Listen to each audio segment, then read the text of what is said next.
Hey, I'm Paige Murray, and I'm the author of children's book, Rosie's Wild Ride. I'm a mom. And I'm Ty Murray. I'm a 9-time world champion cowboy, and you are watching The American Athlete. 46.25, by far the best bull score we've seen so far this weekend. She says that she thinks my amygdala is broke, but it's not. If you're gonna do this sport, you have to learn to compartmentalize that fear. Always solid.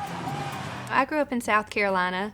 Rodeo isn't that big of a sport out there, but I've always loved horses. My grandmother got me into horse riding when I was a little girl. I started riding, and then when I got to college, I majored in animal science at Clemson University. My concentration was equine business, and I became part of the rodeo club. And after college, I started working with NASCAR as Miss Sprint Cup. So I was traveling the circuit with NASCAR, and that's where I fell in love with broadcast journalism. And so fast forward a few years later, a job opportunity came up to work as a sports reporter for Rodeo. And that's when I started working for Fox Sports to cover the Rodeo Association broadcast. And that's where I met Ty out in Las Vegas at the National Finals Rodeo.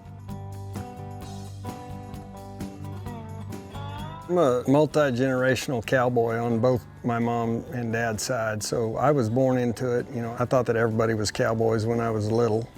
The number one guy when I was little was a guy by the name of Larry Mahan, and he competed in rodeo's 3 most dangerous events: bareback riding, saddle bronc riding, and bull riding. I thought he was Superman. So early on, I had the goal to try to break his record. He'd won 6 all-around championships, which was the record. And so it kind of set me on my life's journey of seeing if I could reach that benchmark for myself. And I was very serious about it at a young age, and it never wavered, and worked hard at it and trained hard at it and practiced hard at it. And the first 32 years of my life, that was all enveloping. You know, it was everything I did was pointed towards that. And, you know, luckily in 1998, I was able to win my 7th all-around championship and break that record. And I feel so lucky because I've been able to make a great living my whole life, just following my dream and my passion, and so I feel very, very lucky for that. I just released my debut children's book. It's called Rosie's Wild Ride, and it's based on our real-life Clydesdale horse, Rosie. She's on our ranch, and our daughter, Oakley. I've always liked to write, but it wasn't until I became a mom that I thought, man, I'd really like to try to write a children's book. And so I was trying to think of an idea, and I was like, I'd like to write one about Ty. But when Ty got Rosie for us, he was documenting her training, and people fell in love with Rosie. And I said, you know, I think there's a story here. So Rosie is a Clydesdale, which is a draft horse, 2nd biggest breed of horse in the world. Most ranch horses are quarter horses, and they're quick on their feet, they're very agile, and they're very athletic. Clydesdales are big and strong, and they pull carts, and so she was like very out of place on our ranch. And I started thinking like, wow, I wonder if she would dream about being a rodeo star. She's so different than other horses. And then Oakley has this dream to be a rodeo star, but you know, she's too little. She has to find just the right horse, so they partner up. And then they're chasing their dream to be a rodeo star, but along the way, Rosie and Oakley, you know, they keep failing. They keep having to be resilient because she's not built to compete in the rodeo. That's not what Rosie's strengths are. And so at the end, there's a runaway bull. Rosie and Oakley are the only 2 that are big, strong, and brave enough to stop this runaway bull. And so ultimately, she accomplishes her dream of being a rodeo star, but in a different way than she thought she would. A big theme in the book is what if I can? And that came from a real interaction with Oakley on the ranch. She was 3.5. She wanted to get on Rosie by herself. I said, do you think you can get on that big horse all by yourself? And she said, what if I can?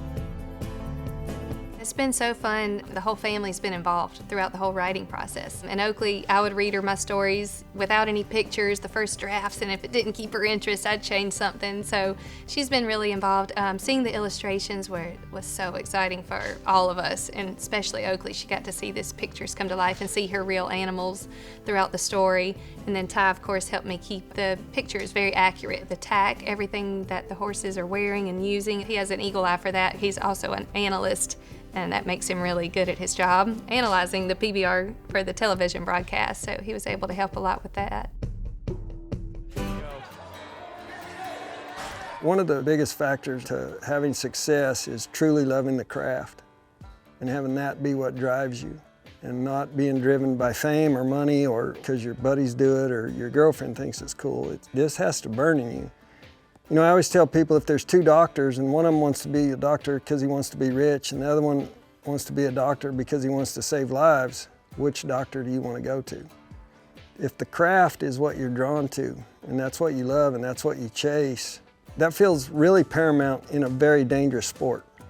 You know, I think that's something that helped in ways that I didn't even think of, because staying alive in that environment is a test, you know, and I had so much confidence and I felt so bulletproof. And I know a lot of that comes with, at that age, you know, being in your early 20s and stuff like that. And luckily I had a lot of different sources that helped me to have that.